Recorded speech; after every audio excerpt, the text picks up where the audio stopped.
Hey guys, स्वागत है अपने चैनल पर। इस स्टोरी को देखने और पसंद करने के लिए आपको दिल से शुक्रिया फ्रेंड। टू चलिए शुरू करते हैं स्टोरी को। दिव्या जी का माहिरा को समझना और सबका दुख। अब तक आपने सुना कि अर्नव और अरण्या बातें करते हैं। अब आगे वही दूसरी तरफ दिव्या माहिरा को लेकर उसके रूम में गए। उसको बेड पर बैठने को कह, फिर उसके सामने खड़े होकर कहा, माहिरा, 1 साल पहले मेरी वजह से तुमने तुम्हारी माँ को या इस वजह से हमने तुम्हें अपना घर लेके आए, तुम्हारी देखभाल की, तुम अपना नाम दिया। ये सब सिर्फ उस वादे की वजह से मैं ये सब कुछ कर रही हूँ। मैंने तुम्हारे माँ को तुम्हारे अच्छे जिंदगी देने की वादा की, पर तुमने मेरे प्यार के ऐसे सिला दोगी मुझे पता नहीं था। आज तुम्हारे वजह से मेरे बेटी मुझसे दूर चले गए, फिर भी मैंने कुछ नहीं कहा। इसका मतलब यह नहीं कि मैंने तुम माफ कर दिया। तुम्हें एक अच्छी जिंदगी और परिवारिश देना मेरी जिम्मेदारी है, जिससे मैं चाहकर भी पीछे नहीं हट सकते। अब मैं तुमसे यही उम्मीद करती हूँ कि तुम सुधार जाओगी। जब माहिरा दिव्या की बात सुनती तो उसको बहुत गुस्सा आने लगा। उसे लग रहा था वो कोई बिक ले रही हो। वो इन सब की वजह अरण्या को मन रही थी। अब वो अरण्या को जान से मार देना चाहती थी। फिर दिव्या जी को देखकर अपने मगरमच्छ के आंसू बहते हुए कहती है, सॉरी मम्मा, मैंने ये सब जानबूझे नहीं किया। मुझे लगा आप सब मुझे प्यार नहीं देंगे, और वो आंटी ने भी कहा कि आप सब मुझे प्यार नहीं देंगे, तो मैंने यह उनके कहने पर किया। जब दिव्या ये सुनती है तो थोड़ा पिघल जाती है और कहा, आगे से ऐसे जलती नहीं होना चाहिए। फिर वह चली गए। वैसे बाहर कोई कड़ा ये सब सुन रहा था। अरमान ये सब सुन रहता। जब दिव्या बाहर आके वह कड़े अरमान को देखते हैं तो कुछ नहीं कहती। दोनों अपने रूम में चले जाते हैं। अरमान और दिव्या का रूम। वो दोनों बेड पे बैठे थे, पर कोई कुछ नहीं कहा। तभी चुप्पी को तोड़ते हुए अरमान कहता है, दिवू, आज हमारी प्रिंसेस हमसे दूर चली गए थी। दिव्या कहते हैं, आप भी मुझे उसके जिम्मेदार कह रहे हो मन?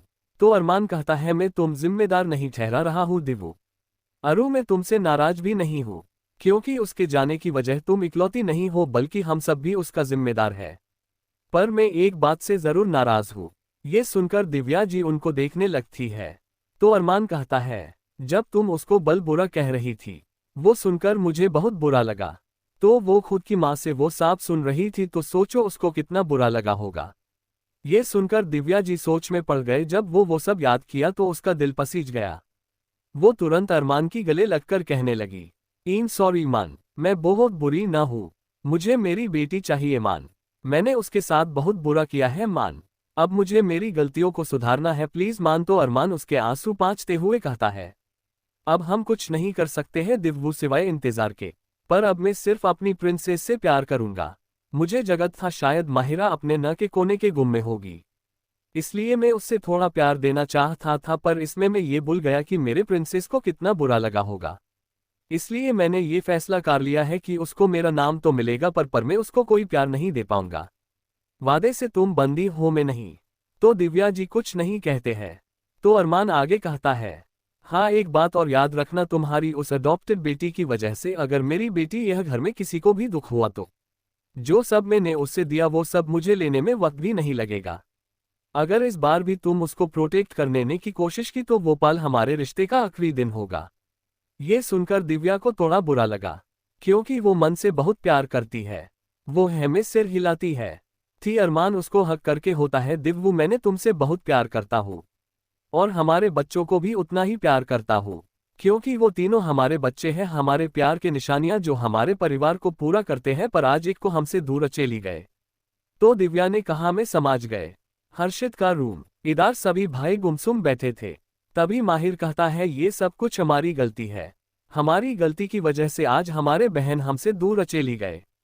तभी अश्विन कहता है, भाई, हमारे प्रिंसेस हमसे दूर चली गए हैं। तो अबीर भी कहता है, मुझे मेरे प्रिंसेस चाहिए भाई। तो हर्षित कहता, गलती हमारी है अबीर, अब हम कुछ नहीं कर सकते सिवाय इंतजार के, पर है अब मेरे लिए माहिरा कुछ नहीं लगती। तो बाकी भाई भी सहमत होते हैं। आनंद और अश्विनी का रूम। अश्विनी रो रही थी और आनंद उन्हें शांत कर रहे थे। अश्विनी आनंद से रोते हुए कहते हैं, हम गलत थे आनंद जी, हम उसे बेवजह दोषी ठहराया है, वह निर्दोष थी और असली दोषी तो अभी भी इस घर में है। मुझे मेरी गुड़िया चाहिए। आपको याद है न उसे मेरे हाथ का खाना कितना पसंद है। मैं उसके लिए सब कुछ करूंगी, बस मुझे वो वापस चाहिए। मुझे उसे माफी मांगना है। आनंद उसे शांत करते हुए कहते हैं, आप रोइए मत अश्वी, वो जल्दी वापस आ जाएगी। समर्थ और भूमि का रूम। ये भी वही हाल था, भूमि जी भी रो रही थी। ये हमसे क्या हो गया है समर्थ? हमने पाप किया है समर्थ? हमने एक मासूम को सजा दिया है। तो समर्थ उनको शांत करते हुए कहता है, अब हम कुछ नहीं कर सकते हैं भूमि सिवाय इंतजार के। तो भूमि भी सिर हिलाती है। कुछ सोचकर भूमि फिर कहती है, दिव्या भाभी बहुत गलत कर रही है। समर्थ उस लड़की को अभी भी यही रहने दिया जिसकी वजह से हमारे बच्चे हमसे दूर हो गए। हम कुछ नहीं कर सकते हैं भूमि, वैसे भाभी को भी गलत नहीं है, वो अपने प्रोमिस को पूरा कर रही है। तुम जानती हो ना, अगर वो कोई प्रोमिस करती है तो वो जरूर निभाती है। तो भूमि कुछ नहीं कहा। माहिरा की चाल और 11 साल बाद अब तक अपने पद की सब अरु के लिए उनके व्यवहार को लेकर दुखी रो रहे थे। अब आगे माहिरा के रूम। इधर माहिरा गुस्से में रूम में चक्कर काट रही है। उस मनहूस की इतनी हिम्मत, जरूर उस बुढ़े को वही कही होगी सीसीटीवी देखने। अब मुझे सबको फिर से अपनी तरफ करना होगा, वो मनहूस भी अभी यह नहीं है, यही सही टाइम है। इधर माहिरा सोच रही होती है तभी उसको एक कॉल आता है। जब उसके ऊपर फ्लैश हो रही नाम की देखकर वो तुरंत उठती है। दूसरी तरफ से एक औरत की आवाज आती है, बड़े साहब ने तुम फिर से सबको कैसे भी करके अपनी तरफ करने को कहा, और इस बार कोई गलती नहीं होना चाहिए। तो माहिरा एक कहकर फोन कट देती है। कट के फिर कहती है, अब मुझे अपने प्लान स्टार्ट करना होगा। माहिरा ने जिससे बात की और कोई नहीं, वो वही सर्वेंट है जिसने माहिरा की सभी गलती को अपने ऊपर ले लिया। माहिरा के भी कुछ राज है जो आपको जल्द पता चल जाएगा। ऐसे ही दिन गुजर रहे थे। इन बीते दिनों में सब ने अरण्या को सबने बहुत याद किया। दिग्विजय जी और रुक्मिणी जी भी किसी से ठीक से बात नहीं कर रहे थे। वो लोग रोज अरण्या से बात करते थे। माहिरा भी फिर से सबका दिल जीतने की बहुत कोशिश कर रही थी। दिव्या अपने कमरे में बैठकर कुछ दिनों के पहले अश्विनी और भूमि की कही हुई बातों के बारे में सोचने लगी। फ्लैशबैक। कुछ दिन पहले भूमि, अश्विनी और दिव्या किचन में खाना बना रहे थे। भूमि दिव्या से कहती है, भाभी यह आप ठीक नहीं कर रहे। आप उसे लड़की को अभी भी इस घर में क्यों रखा? उसकी वजह से हमारे प्रिंसेस हमसे दूर हो गए, माँ और पापा भी हमसे ठीक से बात नहीं करते। तो दिव्या ने कुछ नहीं कहा। अश्विनी भी कहती है, हम जानते हैं तुम अपने प्रॉमिस को पूरा कर रही हो, पर तुम्हारे उसे प्रॉमिस की वजह से बहुत लोग का दिल दुखा, काश करके तुम्हारे अपनी बेटी को, जो अब तुम्हारे साथ भी रहना चाहती। हम यह नहीं कर रहे थे कि तुम मेरे प्रॉमिस को पूरा ना करो, पर हम ये कह रहे हैं कि तुम उसको हमारे एक अपार्टमेंट में रखो, उसके लिए एक नैनी और नौकर को रखो, उसके लिए सब कुछ करो, पर कभी उसको अरण्या की जगह देने की कोशिश मत करो। हम तुम्हें फैसला नहीं सुन रहे, हम बस बता रहे हैं जो भी करना है तुम्हारे हाथ में है। तो दिव्या शर्हेला देती है। उन तीनों को ये पता नहीं था कि माहिरा चुपके से ये सब सुन रही थी। प्रेजेंट। दिव्या ये सब सो ही रही थी कि कोई दरवाजा नोक करता है। दिव्या देखती है तो वह एक सर्वेंट थी, जो घबराते हुए उसे कहती है, मैडम माहिरा बेबी। जब दिव्या ये सुनती है तो जल्दी से माहिरा के रूम की तरफ चली गई। वहां जाकर देखती है तो वहां माहिरा बेहोश पड़ी थी। जब वो माहिरा को ऐसे देखती है तो जल्दी से सबको बुलाती है। जब सब ने माहिरा के ऐसे हालात देखते हैं तो वह लोग थोड़े घबरा जाते हैं। अरमान जल्दी से डॉक्टर को कॉल करते हैं। कुछ समय बाद डॉक्टर जाकर माहिरा को चेक कर रहे होते हैं और सबको बाहर जाने को कहते हैं। जब सब लोग बाहर चले गए तो माहिरा उठकर बैठ जाती है। हाँ, माहिरा को कुछ नहीं, हाँ, वह बस एक्टिंग कर रही है। फिर वह डॉक्टर की तरफ देखकर कहती, तुम्हें सब कुछ याद है ना जो तुम्हें सबको कहना है? तो डॉक्टर है में सिर हिला देती है। कुछ समय बाद वह बाहर जाकर सबको कहते हैं, आपकी बेटी में मुझे डिप्रेशन की सिम्पटम्स देख रहे हैं, उसको जितना हो सके उतना खुश रखेगा। जब सब ने ये सुन तो थोड़ा शॉक हो जाते हैं। दिव्या जी भी थोड़ा घबरा जाती है, पर दादी को कोई फर्क नहीं पड़ा। डॉक्टर वहां से चली जाती है। फिर बाहर आकर किसी को कॉल करके कहती है, प्लीज आप मेरे बेटे को छोड़ दीजिए। तो दूसरी तरफ से ओके कहता तो चैन की सांस लेकर चली जाती है। इधर माहिरा अपने एक टिंगक को जारी रखते हुए उठाती है और अपने मगरमच्छ के आंसू लेकर कहती है, इस बार हमने कुछ नहीं किया। उसे ऐसे रोते देखकर दिव्या पिघल जाती है और उससे कहती है, कुछ नहीं हुआ, आप रेस्ट कीजिए। माहिरा रोते हुए कहते हैं, मामा मुझे अरण्य के पास जाना है, से माफी भी मांगना है। मुझे आप सबके बेरुखी अच्छी नहीं जा रही। तो दिव्या कहती, कोई आपसे नाराज नहीं है, रेस्ट कीजिए। फिर सब लोग बाहर आ जाते हैं। सबके जाने के बाद माहिरा अपने मगरमच्छ के आंसू को पहुंचकर कहते हैं, फिर सब कुछ मेरे हाथ में। बाहर दिव्या जी सबको देखकर कहती है, एक बार उसको एक चांस देकर देखिए, मुझे लगता है वह सुधार गए। तो दादी कहती है, कुत्ते की पूंछ कभी सीधी नहीं है होती, और यह कहकर वह चले गए। दादू भी उनके पीछे चले गए। अरमान, मुझे इन सब से कोई मतलब नहीं, मुझे बस प्रिंस का इंतजार है। इतना कहकर वह भी चले जाते हैं। बाकी सब भी कुछ नहीं कहते और चले जाते हैं। इन दिनों में माहिरा फिर से सबस बात करने की कोशिश करती है। इस बात सब दिव्या के लिए थोड़े थोड़े तो सही बात करते हैं, पर अभी भी वह लोग उसे माफ नहीं किया। सभी भाइयों में हर्षित और माहिर को छोड़कर बाकी तनु थोड़े थोड़े बात कर रहे हैं। ऐसे ही दिन गुजर रहे थे, सभी अपने लाइफ में बिजी थे। 11 साल के बाद एक दौड़ माहिरा दादा दादी के कमरे के पास से गुजर रही थी। तो दादा दादी किसी से बात कर रहे थे। वो चुपके से सुनने लगी। उसने सुना कि अरण्य गांव में है, तो ये सुनकर वह बहुत खुश हो गए, क्योंकि गांव में है तो पढ़ी लिखी नहीं होगी, गांव के गवार जैसे हो गए होगी। वह जल्दी से हॉल में जाती है और दिव्या जी से कह, मैंने दादाजी के कमरे से गुजर रही तो मैंने गलती से उनके बात सुन ली। वैसे वहां सभी लोग बैठे हैं सिवाय माहिर और हर्षित के। तो दिव्या जी कहते हैं, क्या बेटा, मेरा रहती है माँ, अरण्य कोई गांव में है। तो सब लोग चौंक जाते हैं। तभी सीढ़ियों से दादा और दादी आ रहे होते हैं, तो सब लोग उन्हें देखने लगते हैं। जब दादाजी सबको उन्हें ऐसे देखते प्रकार कहते हैं, ऐसे क्या देख रहे हो? तो दिव्या जी कहते हैं, क्या आप अरु को गांव भेजा है? तो दादी माहिरा की तरफ देखकर कहती है, तुमसे यही उम्मीद थी। तो माहिरा घबरा जाती है। फिर वो दिव्या की तरफ देखकर कहते हैं, इन सब से आपको कोई मतलब रहना चाहिए, मेरी पोती जहां भी है खुश है। तो अरमान जी कहते हैं, हमसे मतलब है माँ, वो बेटी है हमारी। तो रुक्मिणी जी व्यंग्यात्मक हंसी के साथ रहती है, 11 साल पहले कहा थी तुम्हारा ये प्यार। तो अरमान जी कुछ नहीं कहते। तो रुक्मिणी जी भी वह से अचेली जाती है। उनके जाने के बाद माहिरा दिव्या जी से कहते हैं, मोम आप बुरा मत मानना, दादा दादी अरण्य को गांव बेचकर सही नहीं किया, जब वो लौटेगी तब ये कैसे रह पाएगी। वो आगे कुछ कहती, अरमान उसे रोक देते हैं और कहते हैं, तुम इन सब से कोई मतलब नहीं रहना चाहिए। रुक्मिणी जी भी किचन से आते हुए कहती है, किसी और के बारे में बात करने से पहले खुद को देखो, तुम्हारे पास तो नॉलेज भी नहीं है और संस्कार भी, तुम ढंग से कपड़े भी पहनना नहीं आती। माहिरा ने एक फटे हुए जीन्स और क्रॉप टॉप पहना है। उसका फिगर उतना अच्छा नहीं है, इसकी वजह से उसके क्रॉप टॉप से उसका हल्का क्लीवेज दिख रहा था। इतना कहकर रुक्मिणी जी चली जाती है। उनके जाने के बाद माहिरा फिर से अपने आंखों में आंसू लाकर सबकी तरफ देखकर सिंपैथी पाने की कोशिश करती है। तो सब्जियों से दिल से न लेने को कहकर चले गए। 2 साल बाद अब तक अपने पढ़ा है कि कैसे रुक्मिणी जी माहिरा दंत रही होती है, और सब ने उसको दिल से न लेने को कहकर चले गए।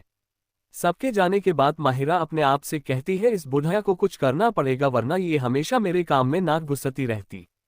फिर वह भी अपने कमरे में चलेगा। ऐसे ही 2 साल और बीत गए।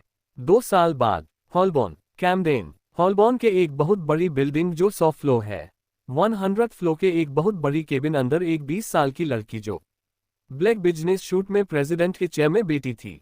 उसके लवेंडर ब्लू आइज ऐसे हैं कि किसी को उसमें देखकर नशा हो जाए। वो कीबोर्ड पर अपना पतली उंगलियों को नचा रही थी। उसके सामने एक ब्रिटिश लड़की जो उस लड़की की असिस्टेंट थी, वह इंग्लिश में कहती है, पर मैं सब के लिए हिंदी में ही लिख रही हूँ। बॉस आपको आज 2 मीटिंग्स है।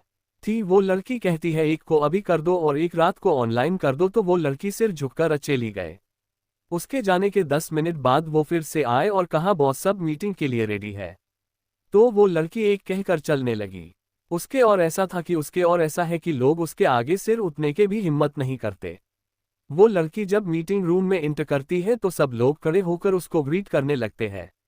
तो वह लड़की सबको हाथ से इशारा करती है, तो सब बैठ जाते हैं। फिर वह मीटिंग स्टार्ट करने के लिए कहती हैं। मीटिंग करीब 3 घंटे उसके बाद वह लड़की अपने केबिन लौट आती है। सेक्रेटरी लिसा को आगे सब कुछ संभालने को कहकर ऑफिस से निकल जाती है और अपने रोल्स रॉयस में बैठकर घर के लिए निकल जाती हैं। अब तक तो सबने गैस किया ही होगा, यह कोई और नहीं हमारी नायिका अरण्या सिंघानिया है, जो अब बेहद खूबसूरत के साथ पावरफुल भी हो गए, अपने पिछली जिंदगी से भी 2 गुना पावरफुल।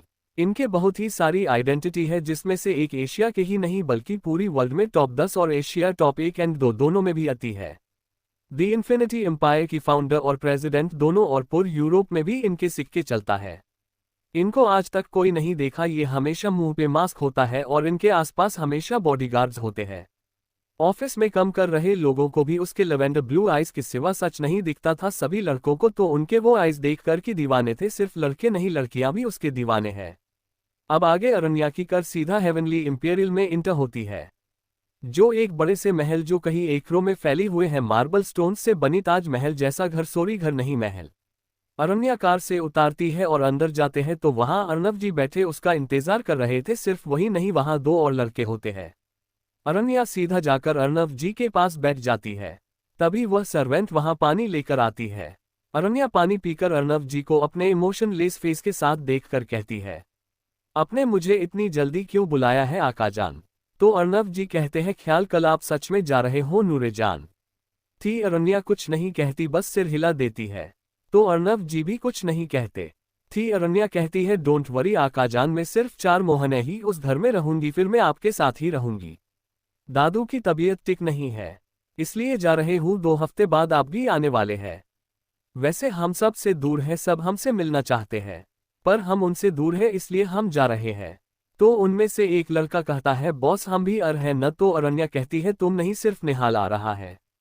तो वो लड़का अरण्या को अपने रोनी सूरत दिखाते हुए कहता है, बॉस ये बहुत बड़ा नाइंसाफी है। तो अरण्या कुछ नहीं कहती। बॉस मैं निहाल भाई से बहुत ज्यादा स्ट्रांग और इंटेलिजेंट हूँ। थी निहाल उसको घूरने लगता है, पर उस लड़के को कोई फर्क नहीं पड़ता और अरण्या से रिक्वेस्ट करने लगता है। पर अरण्या कहती है, इनफ इज इनफ राघव, मैंने जो कहा वो फाइनल है, तुम आगजान के साथ आ रहे हो। तो उसका मोह अटक जाता है।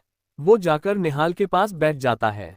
निहाल उससे देखकर कहता है, ये बचकाना हरकतें करना कब रोकेंगे राघव, 19 के हो गए हो तुम। तो राघव उसको घूरते हुए कहता है, ये बचकाना हरकत नहीं, क्यूट हरकतें हैं भाई, जो सिर्फ बॉस के लिए। तो निहाल कुछ नहीं कहता। तभी हाल में 4 लड़कियां इंटर करती है और सीधा जाकर अरण्या के पास बैठ जाते हैं। उनमें से एक लड़की पूछती है, अरु क्या काल हम सच में इंडिया जाने वाले हैं? वो भी हमेशा वह रहने के लिए। तो वो लोग बहुत खुश हो जाते हैं। ये सब लोग अरु के दोस्त काम बहन हैं। इन सब को अरु अपनी जान से ज्यादा प्यार करती है। पिछले जिंदगी में इन सब की बात न मानकर सबको छोड़कर उन लोगों के पास अकेली गए जिसके लिए वो कुछ नहीं थी। इसलिए इस जन्म में वो अपने सच रिश्तों को वो जन से ज्यादा प्रोटेक्ट करती है। अरण्या के दोस्त ईशा राठौर, रवैया कपूर, हिमाद्री माहेश्वरी, रूही सहगल, ये सब भी अरण्या पर जान छिड़कते हैं।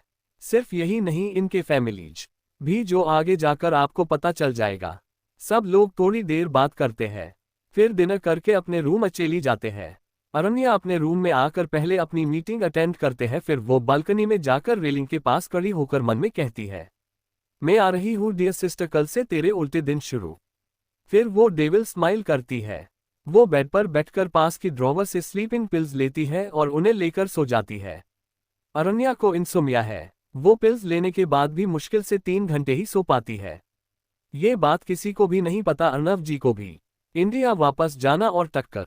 अब तक आपने सुना कि अरण्या को इंसोम्निया है, जिसके कारण वो स्लीपिंग पिल्स लेती है।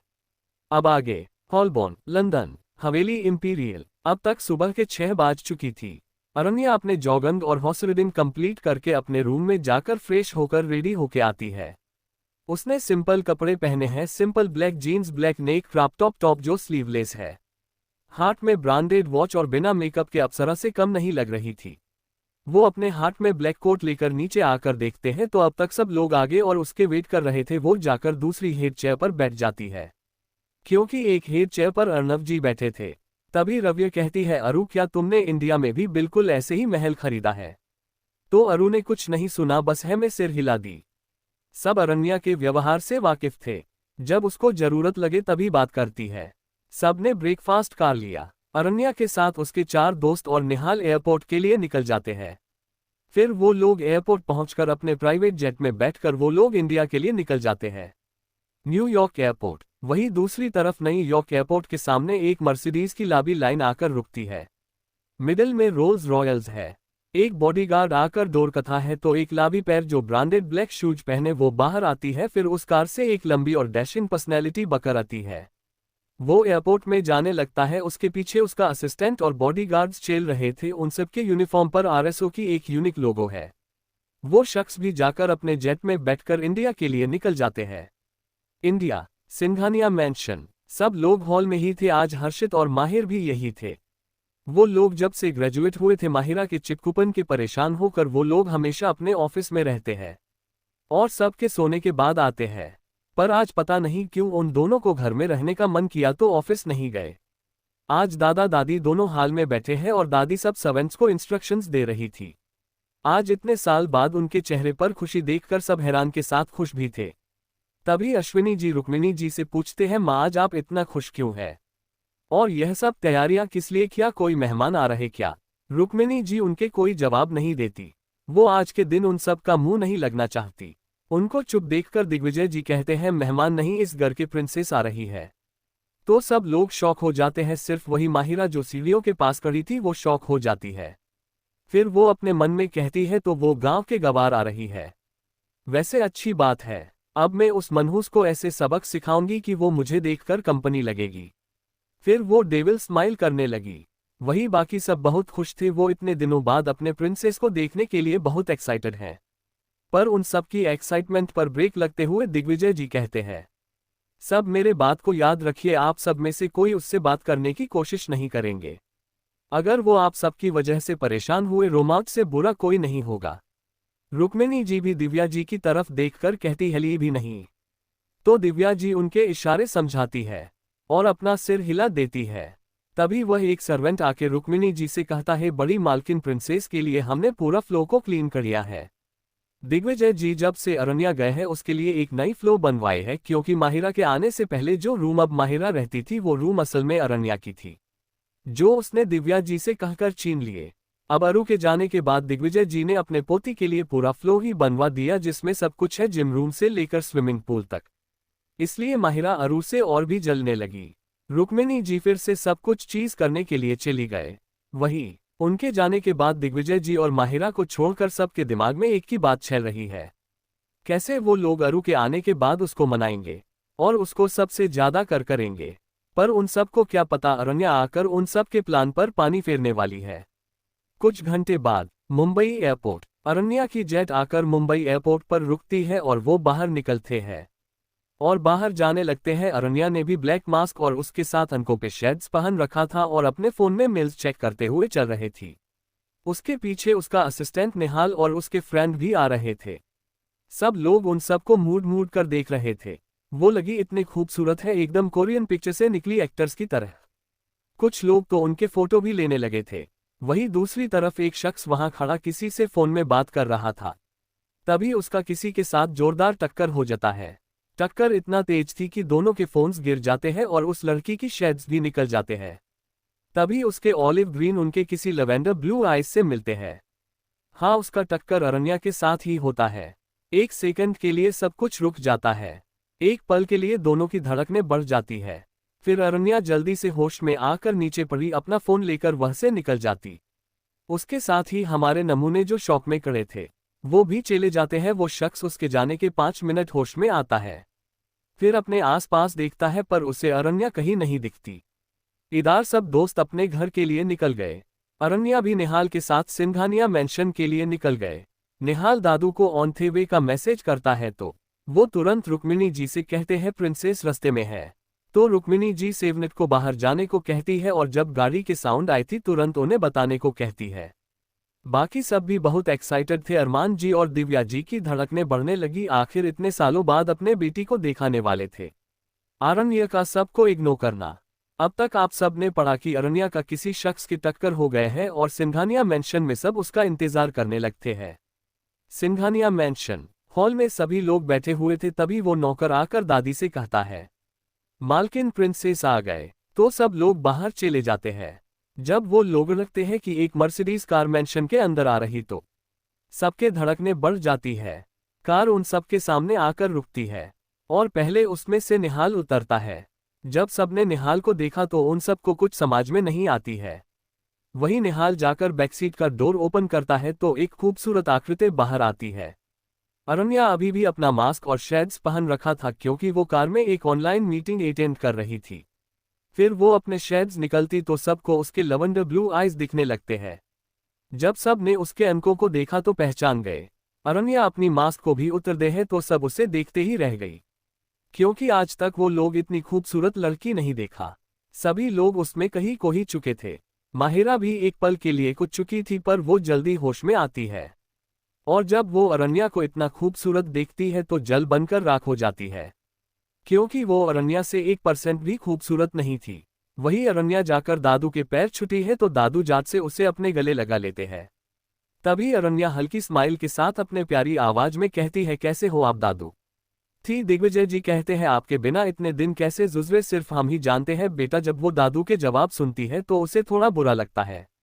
वो उनके पीठ रब करते हुए कहती है, सॉरी दादू। तो दिग्विजय जी कहते हैं, सिर्फ सॉरी से कम नहीं चलेगा। तो वो पूछती है, तो आपको क्या चाहिए? तो दादू करते हैं, आप चाहिए बेटा। तो अरण्या खामोश होती है। वही जब रुक्मिणी जी उन दादू पोती को लेवी दिव्य होते देखते हैं तो वो थोड़े तेज आवाज में बू बनते हुए कहती है कि हमसे प्यार ही नहीं करता। तो वो दादा पोती एक दूसरे को देखकर मुस्कुरा देते हैं। फिर अरण्या अपनी दादी को गले लगाकर कहते हैं, ई मिस्ड यू दादी। तो दादी की आंखों में आंसू आ जाते हैं। जब अरण्या को अपने दादी के आंसू फील होते हैं तो वो उनसे अलग होकर सकते से कहती है, दादी अगर आपके आंखों से एक और आंसू जीरा तो मैं अभी वापस अकेली जाऊंगी। जब दादी ये सुनती है तो वह तुरंत अपने आंसू पोंछ लेती है। फिर वो अरण्या की तरफ देखकर, तुम इतने दिनों की बात गले लगाकर मैं इमोशनल हो गए। तो अरण्या हल्का मुस्कुरा देती है। उसके मुस्कान सच में सुकून देने वाली है। उसके बाद दादी सेवेंट से आरती कल ताल मंगवाकर उसके आरती उतरने लगती है। फिर वो सर्वेंट को बुलाकर वो ताल दे देती है। फिर दादी निहाल को देखती है तो अरण्या कहती है, ये निहाल है दादी, मेरा असिस्टेंट। तो निहाल भी उन दोनों को ग्रीट करता है। अरण्या निहाल को कुछ इशारे करती है तो वो समझ जाता है। वो तुरंत सेवेंट के साथ अरण्या के सामान को लेकर अंदर चले जाता है। वही बाकी सबके मने की कायल छेल रहे थे। निहाल अरण्या के असिस्टेंट कैसा हुआ? तो उनसे को लग रहा है कि उसको दिग्विजय जी ने रखा होगा। ये सोचकर वो लोग कुछ नहीं कहा। अब वो लोग इंतजार करने लगे कब वो एक उन्हें भी गले लगा ये जी, पर वो सबको इग्नोर करके अंदर की तरफ जाने लगी थी। अरमान जी बेचैन होकर उसको पुकारते हैं। प्रिंसेस पर अरण्या नहीं रुकती। वो अंदर जाने लगती है तो दादी रोककर पहले उसकी आरती करती है, फिर अंदर आने को कहती है। वही सब खुद को ऐसे इग्नोर होते देख थोड़ा बुरा लगता है। फिर सब लोग भी अंदर चले जाते हैं। वही माहिरा को बहुत मजा आ रहा था। वो भी अंदर अकेली जाती है। दिव्या जी से अब नहीं रहा गया तो वो अरण्या से कहती है, क्या हुआ अरुबाब, हम सबको इग्नोर क्यों कर रही हो? तो अरण्या कुछ नहीं कहती है और दादी से फ्रेश होकर आती हूँ कहकर वो जाने लगी। माहिरा ने जब उसको ऐसे जाते देखकर उसका हाथ पकड़कर कहते हैं, अरण्या तुम मोम को ऐसे इग्नोर क्यों कर रही हो? वो तुमसे ही बात कर रही है। वही अरण्या को तो उसकी बात सुनाई नहीं दी। वो तो उसके हाथ को गिरने लगे जिसने उसके हाथ को पकड़ा था। जब माहिरा उसको अपने हाथ को ऐसे घूरते पाकर थोड़ा घबरा जाती है और उसका हाथ तुरंत छोड़ देती है। तो अरण्या वहती टेबल पे पड़ी नैपकिन और सैनिटाइजर को लेकर अपने हाथ को पोंछने लगी। जब माहिरा ने उसको ऐसे करते देख तो उसे बहुत गुस्सा आया। वही माहिर उसके सेम खड़े होकर अपने हाथ खोलकर डोल कहा। फिर भी अरण्या का कोई रिएक्शन नहीं आया, पर उसके दिमाग में वही पल घूमने लगे जब वो भी अपने भाई के सामने अपने बहे खोलकर भाई कहा। तो वो भी ऐसे इग्नोर हो गए। वो कुछ नहीं कहा और साइड से निकल गए। माहिर भी दुखी हो गया। जब सभी भाई माहिर को दुखी होते देख तो वो लोग भी दुखी हो गया। उसके जाने के बाद दिग्विजय जी जिससे में कहते हैं, आप सबको एक बात समझ में नहीं आए। मैंने कहा ना आप सब लोग उससे बात करने की कोशिश न करें। तो इस बार माहिर नहीं रोक पाया।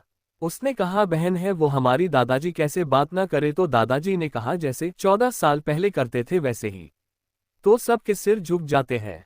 दादू फिर से कहते हैं, अब उसे आप लोगों से कोई प्यार कोई लगाव या कुछ भी नहीं। वो तुम लोगों से नफरत करती है, इतना नफरत कि वो ये कभी नहीं आना चाहती। ये सुनकर सबके आंखों में आंसू अजय है। दिव्या जी रोते हुए कहती है, ऐसे मत कहिए पापा। तो दिग्विजय जी उसको देखकर कहते, कसकर आपको दिव्या अपने उसके डिक्शनरी में न के लिए एक अलग ही मीनिंग भर दी। वो ये सबसे ज्यादा नफरत आपसे करती है। दिव्या जी को ये सुनकर दिल दुखने लगता है, पर वो कुछ नहीं कहती। दिग्विजय जी फिर कहते हैं, अरु सिर्फ हम दिनों के लिए आए हैं, वो भी सिर्फ 4 महीने के लिए, क्योंकि हमारे तबीयत खराब है।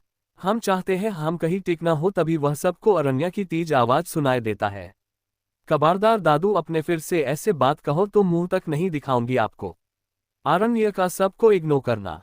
अब तक आप सब ने सुना कि अरण्या का किसी शख्स की टक्कर हो गए है और सिंघानिया मैंशन में सब उसका इंतजार करने लगते हैं।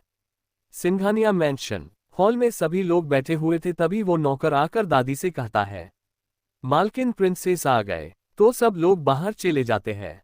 जब वो लोग लगते हैं कि एक मर्सिडीज कार मैंशन के अंदर आ रही तो सबके धड़कनें बढ़ जाती है। कार उन सबके सामने आकर रुकती है और पहले उसमें से निहाल उतरता है। जब सबने निहाल को देखा तो उन सबको कुछ समझ में नहीं आती है।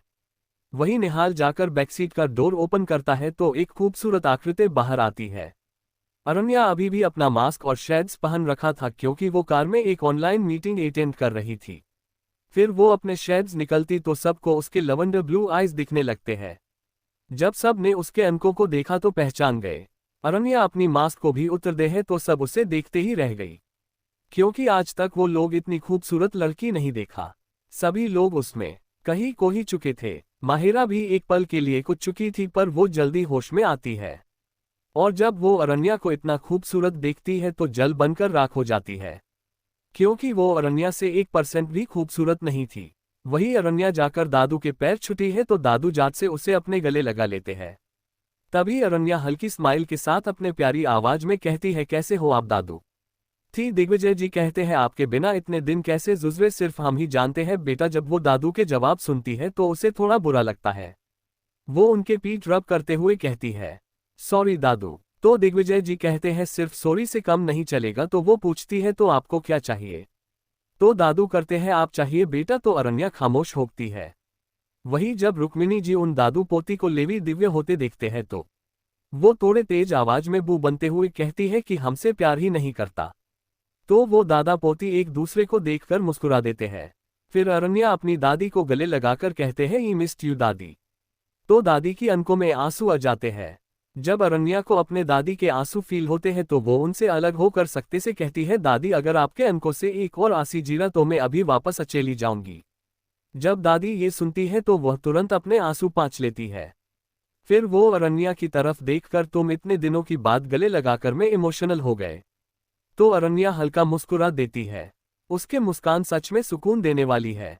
उसके बाद दादी सेवेंट से आरती कल ताल मंगवाकर उसके आरती उतरने लगती है। फिर वो सर्वेंट को बुलाकर वो ताल दे देती है। फिर दादी निहाल को देखती है तो अरण्या कहती है, ये निहाल है दादी, मेरा असिस्टेंट। तो निहाल भी उन दोनों को ग्रीट करता है। अरण्या निहाल को कुछ इशारे करती है तो वो समझ जाता है। वो तुरंत सेवेंट के साथ अरण्या के सामान को लेकर अंदर चले जाता है। वही बाकी सबके मने की कायल छेल रहे थे। निहाल अरण्या के असिस्टेंट कैसा हुआ? तो उनसे को लग रहा है कि उसको दिग्विजय जी ने रखा होगा। ये सोचकर वो लोग कुछ नहीं कहा। अब वो लोग इंतजार करने लगे कब वो एक उन्हें भी गले लगा ये जी, पर वो सबको इग्नोर करके अंदर की तरफ जाने लगी थी। अरमान जी बेचैन होकर उसको पुकारते हैं। प्रिंसेस पर अरण्या नहीं रुकती। वो अंदर जाने लगती है तो दादी रोककर पहले उसकी आरती करती है, फिर अंदर आने को कहती है। वही सब खुद को ऐसे इग्नोर होते देख थोड़ा बुरा लगता है। फिर सब लोग भी अंदर चले जाते हैं। वही माहिरा को बहुत मजा आ रहा था। वो भी अंदर अकेली जाती है। दिव्या जी से अब नहीं रहा गया तो वो अरण्या से कहती है, क्या हुआ अरुबाब, हम सबको इग्नोर क्यों कर रही हो? तो अरण्या कुछ नहीं कहती है और दादी से फ्रेश होकर आती हूँ कहकर वो जाने लगी। माहिरा ने जब उसको ऐसे जाते देखकर उसका हाथ पकड़कर कहते हैं, अरण्या तुम मोम को ऐसे इग्नोर क्यों कर रही हो? वो तुमसे ही बात कर रही है। वही अरण्या को तो उसकी बात सुनाई नहीं दी। वो तो उसके हाथ को गिरने लगे जिसने उसके हाथ को पकड़ा था। जब माहिरा उसको अपने हाथ को ऐसे घूरते पाकर थोड़ा घबरा जाती है और उसका हाथ तुरंत छोड़ देती है। तो अरण्या वहती टेबल पे पड़ी नैपकिन और सैनिटाइजर को लेकर अपने हाथ को पोंछने लगी। जब माहिरा ने उसको ऐसे करते देख तो उसे बहुत गुस्सा आया। वही माहिर उसके सेम खड़े होकर अपने हाथ खोलकर डोल कहा।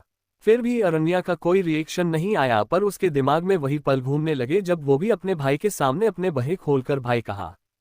तो वो भी ऐसे इग्नोर हो गए। वो कुछ नहीं कहा और साइड से निकल गए। माहिर भी दुखी हो गया। जब सभी भाई माहिर को दुखी होते देख तो वो लोग भी दुखी हो गया। उसके जाने के बाद दिग्विजय जी जिससे में कहते हैं, आप सबको एक बात समझ में नहीं आए। मैंने कहा ना आप सब लोग उससे बात करने की कोशिश न करें। तो इस बार माहिर नहीं रोक पाया। उसने कहा, बहन है वो हमारी, दादाजी कैसे बात ना करे? तो दादाजी ने कहा, जैसे 14 साल पहले करते थे वैसे ही। तो सबके सिर झुक जाते हैं। दादू फिर से कहते हैं, अब उसे आप लोगों से कोई प्यार कोई लगाव या कुछ भी नहीं। वो तुम लोगों से नफरत करती है, इतना नफरत कि वो ये कभी नहीं आना चाहती। ये सुनकर सबके आंखों में आंसू आ गए हैं। दिव्या जी रोते हुए कहती है, ऐसे मत कहिए पापा। तो दिग्विजय जी उसको देखकर कहते, कसकर आपको दिव्या अपने उसके डिक्शनरी में न के लिए एक अलग ही मीनिंग भर दी। वो ये सबसे ज्यादा नफरत आपसे करती है। दिव्या जी को ये सुनकर दिल दुखने लगता है, पर वो कुछ नहीं कहती। दिग्विजय जी फिर कहते हैं, अरु सिर्फ हम दिनों के लिए आए हैं, वो भी सिर्फ 4 महीने के लिए, क्योंकि हमारे तबीयत खराब है। हम चाहते हैं हम कहीं टिक ना हो। तभी वह सबको अरण्या की तेज आवाज सुनाई देता है, खबरदार दादू, अपने फिर से ऐसे बात कहो तो मुंह तक नहीं दिखाऊंगी आपको। अरण्या का गुस्सा और माहिरा की बेइज्जती। अब तक अपने सुना कि सबको अरण्या से दूर रहने के लिए कहते हैं। अब आगे कुछ समय बाद सब लोग डिनर के लिए बैठ जाते हैं। सर्वेंट सबको खाना परोस रहे थे, पर अरण्या की ताली अभी भी काली थी, क्योंकि अरण्या अब तक अपने प्लेट में किसी को कुछ नहीं परोसने दिया। तो अबीर कहता है, प्रिंसेस आप अपनी प्लेट में कुछ क्यों नहीं ले रही हो? पर उसने कोई जवाब नहीं दिया। अरमान जी भी पूछते हैं, प्रिंसेस क्या आपको ये डिशेज पसंद नहीं आई क्या? क्या आपके लिए कुछ और बनवा दूं? फिर भी वो कोई जवाब नहीं देती। अब दिव्या जी का भी सबर जवाब दिया। वो गुस्से में अरण्या से कहती है, अरण्या तुम्हारा पापा और भाई तुमसे कुछ पूछ रहे हैं, तुम उन्हें जवाब क्यों नहीं दे रही हो? क्या तुम यही सीख कर आए? क्या यही संस्कार दिए गए हैं तुम्हें? वो अपनी बात पूरी कर पाती इससे पहले अरण्या गुस्से से उन्हें रोकते हुए कहते हैं, बस एक और शब्द नहीं। इसके आवाज इतने तेज थी कि टेबल पर बैठे हर एक शख्स एक पल के लिए डर गए। आप मेरे परवरिश और संस्कार के ऊपर न जाएं तो अच्छा है मिसेज सिंघानिया। अगर सामने से पूछने पर कोई जवाब नहीं मिला तो उसका मतलब है वो आपसे बात नहीं करना चाहते। क्या यह इतनी सी बात भी कोई समाज था नहीं? और आप मुझसे किस हक से दंत रहे हो? वही दिव्या जी थी। जब उसके मुंह से मिसेज सिंघानिया सुनकर ही बेचैन हो गई। उसका दिल दुखने लगा। जब अरण्या ने हर की बात करी थी, उनने कहा, अरु आप ऐसे क्यों बात कर रहे हो बच्चा, हम आपके माँ हैं। तो अरण्या उन्हें हाथ दिखाते हुए एक व्यंग बारी मुस्कान के साथ होती है। सबसे पहले आप मुझे अरुमर कहिए, मैंने ये हक सिर्फ मेरी अपने को दी है। और क्या कह रहे थे आप मेरे माँ हैं? तो वो तो हंसी और फिर कहा, वो अरु जो आपकी बेटी थी वो तभी मर गई जब आपने उससे कहा कि जन्म देते वक्त क्यों नहीं मर गई। जब दिव्या जी यह सुनती है तो उसके अनकों से एक कतरा आंसू जीर जाते हैं। सभी लोगों को अरण्या के बातों से दुख पहुंच रहा रहता। अब सुन सबको उसके बातों से ये तो पता चलाया कि वो अब उन सब से दूर चली गए। अब वो उसे नफरत करती है, पर वो सब अब कुछ नहीं कह सकते, क्योंकि उसके नफरत की वजह भी वो सब ही थे। पर वो सब ने मन ही मन तन लिया कि वो सब उसको मन करके रहेंगे। पर उन सबको ये नहीं पता ये करना मुश्किल नहीं नामुमकिन है। यही जब अरमान जी ने दिव्या को ऐसे रोते देखकर उनके हाथ पकड़ लेते हैं। जब दिव्या उनकी सराफ देखते हैं तो वो अपने पल के झपका देते हैं। तो दिव्या ने कुछ नहीं कहा। वह अरण्या की पर्सनल सर्वेंट, वो उसके लिए बचपन से कान बनाती है, जो अर्नब जी ने उसके लिए अपॉइंट किया है। वो अरण्या को खाना सर्व करती है। आने में मिलेट्स और चोले से बनी रोटी, हाई प्रोटीन सलाद और दल, और एक छोटे कप से भी कम चावल। अश्विनी जी जब अरण्या के प्लेट में उतना सिंपल खाना देखा तो उन्हें हिचकिचाते हुए कहा, बेटा इतना सिंपल खाना, आज मैंने आपका पसंदीदा सूजी का हलवा बनाया है, क्या मैं वो सर्व कर दूं? तो अरण्या ने उनको कोई जवाब नहीं दिया। रुक्मिणी जी ने कहा, आपकी बात नहीं करेगा, चुपचाप डिनर कीजिए और मेरी पोती को फोर्स मत कीजिए, वो हमेशा रात को हल्का ही खाती है। तो कोई कुछ नहीं कहा। फिर रुक्मिणी जी वो मेड मेरी को देखकर जाने को कहती है, पर अनन्या उसको रोक देती है और उसको कहती है, मेरी आंटी अब दादा दादी की भी वही सर्व क्यूजीन जो मैं कर रही हूँ। तो दादी कहती है, क्यों बेटा, ये जड़ा तेल वाली खाना भी नहीं है ना? वही माहिरा जो अब तक शांत थी अब वो भी बोल पड़ती है, अरण्या मन तुम गांव से सो और यह सदा खाना खाते हो, पर तुम दादाजी और दादी जी को ऐसे परेशान क्यों कर रही हो? अरण्या ने उसको इग्नोर किया और मेरे आंटी को इशारा किया। फिर वो दादी को देखकर कहती है, दादी वह ज्यादा तेल की नहीं है, पर उस खाने में ज्यादा प्रोटीन भी नहीं है। आपके प्रेजेंट हेल्थ के हिसाब से वो हेल्थ के लिए अच्छा नहीं। और वैसे आप ये खाना क्यों खा रहे हो? आपका डाइट चार्ट कहाँ है? आज मैं आपकी डाइट चार्ट बना तो हूँ।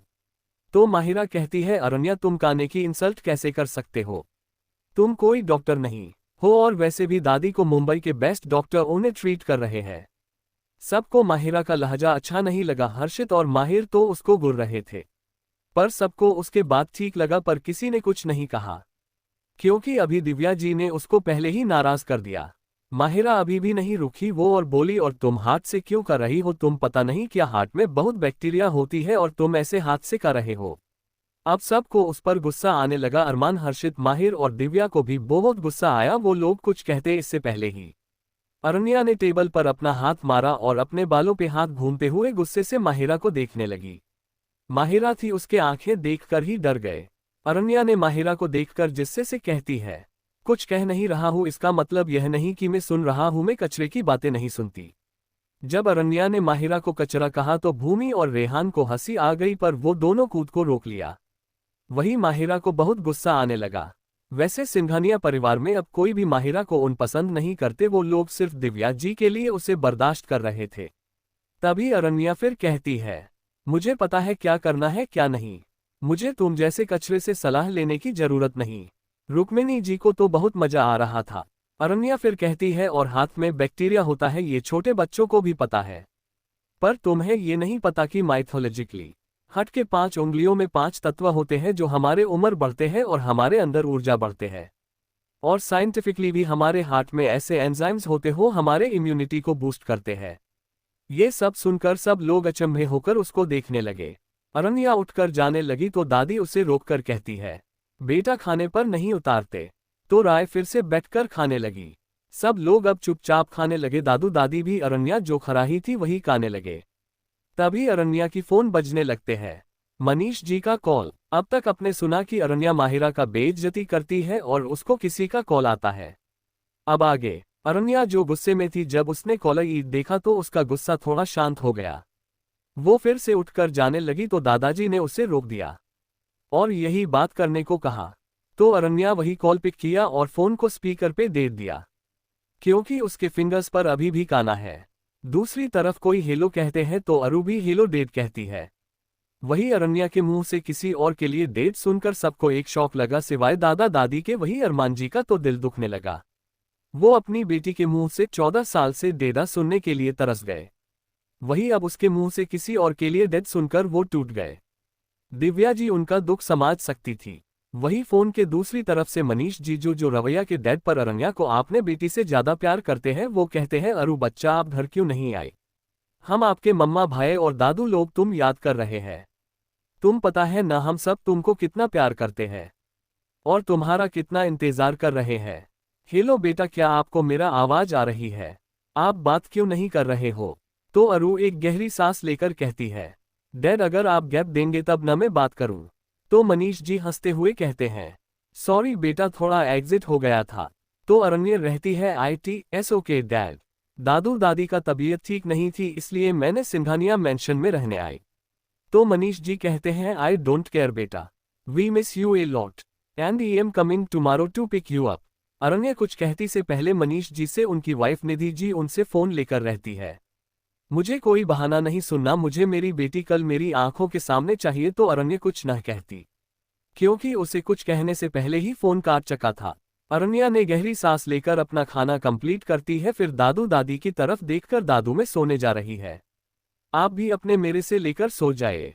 इतना कहकर वह वहां से चली गई। वही उसका जाने के बाद अरमान जी दादू से कहते हैं, वह कौन है पापा जो प्रिंसेस से बात कर रहे थे? क्या आप उन्हें जानते हो? तो दादू कहते, वह उसके डैड है। तो अरमान जी तुरंत कहते हैं, मैं है उसका डैड पापा, वह मेरी बेटी है। तो दिग्विजय जी कहते, वो हक तुमने 14 साल पहले किसी और के आप बनाकर खो दिया है। तो अरमान जी चढ़कर कहते हैं, बस कीजिए पापा, 14 सालों से ये सुनकर मेरे कान पक चुके हैं, मैं कभी किसी और के पापा नहीं, मेरी सिर्फ एक ही बेटी थी, तब भी और अभी भी। और वह अरण्य सिंघानिया। जब माहिरा ये सुनती है तो गुस्से से वो अंदर उबल मरती है और कहाँ जाने वाले नजरों से अरमान जी को देख रही थी। अरमान जी फिर दिग्विजय जी से कहते हैं, उसका बाप सिर्फ मैं हूं और यह हक मैं किसी को नहीं दूंगा। इतना कहकर वह गुस्से से उठकर वहां से चले जाते हैं। उसके पीछे दिव्या जी भी चली जाती है। उन्हें ऐसा जाते देखकर एक एक करके सब लोग चले जाते हैं, पर हर्षित जाने से पहले माहिरा की तरफ देखकर कहता है, अपने जुबान को लगाम दो, तुम्हारे वजह से मेरे बहन फिर से हट हुई तो तुम्हें जान से मार दूंगा। हर्षित का इतना भयंकर आवाज सुनकर महिला एक पल के लिए डर गई, फिर वह मासूमियत से हमें सर हिला दी, पर उसकी झूठी मासूमियत हर्षित पर कोई काम नहीं आया, वह वहां से चला गया। अरण्या का रूम। अरण्या अपने कलाई को देखकर कुछ सोचने लगी। वो हमेशा से एक कंगन पहनती थी जो उसके आका जान ने उसको दिया था, जिस पर त्रिशूल बना हुआ था।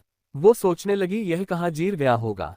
तभी उसके मन में वो सीन याद आ जाती है जब वो उस शख्स से टकरा गई थी। वो खुद से कहती है शायद वही जीर गया होगा। तभी उसको उस शख्स की वो ऑलिव ग्रीन उनके याद आ जाती है।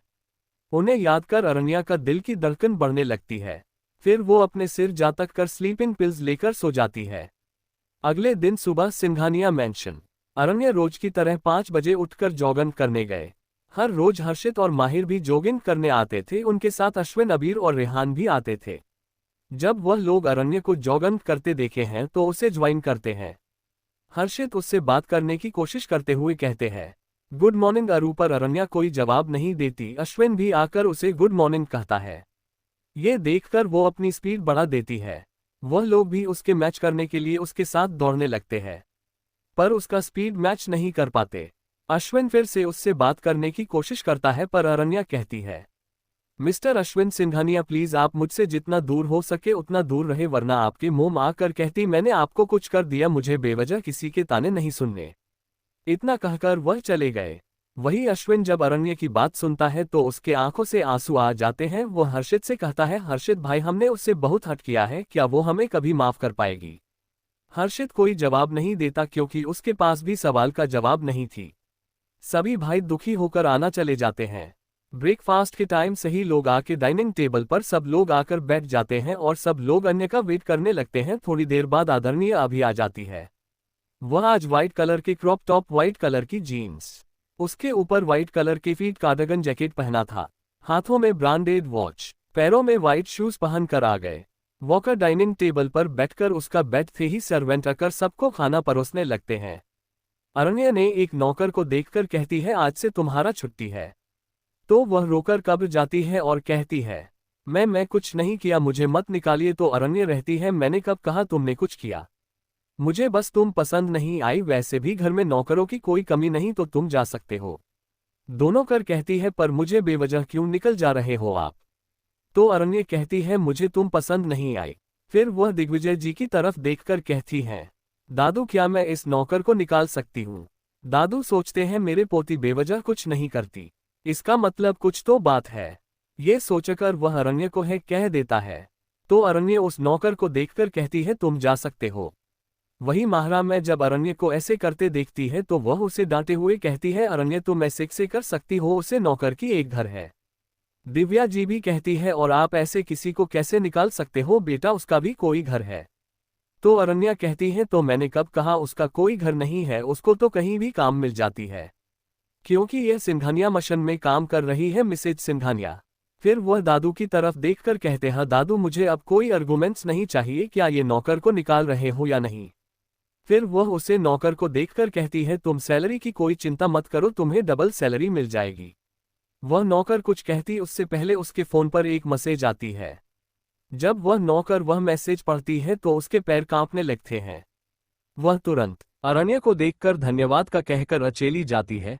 फिर अरण्या मेरी आंटी को बुलाती है और उनसे कहती है आंटी आज से दादू दादी का भी फूड आप ही बनाएगा। तो मेरी आंटी सिर हिला देती है। माहिरा कुछ कहने को होती पर हर्षित उसको आंखें दिखाने लगता है। ये देखकर वो कुछ नहीं कहती और दंत किटकिटाने लगती है। ऐसे ही सभी लोग अपना ब्रेकफास्ट कंप्लीट करते हैं। तभी गाड़ी रुकने की आवाज आती है। नेक्स्ट पार्ट कम सून गाइस, बाय।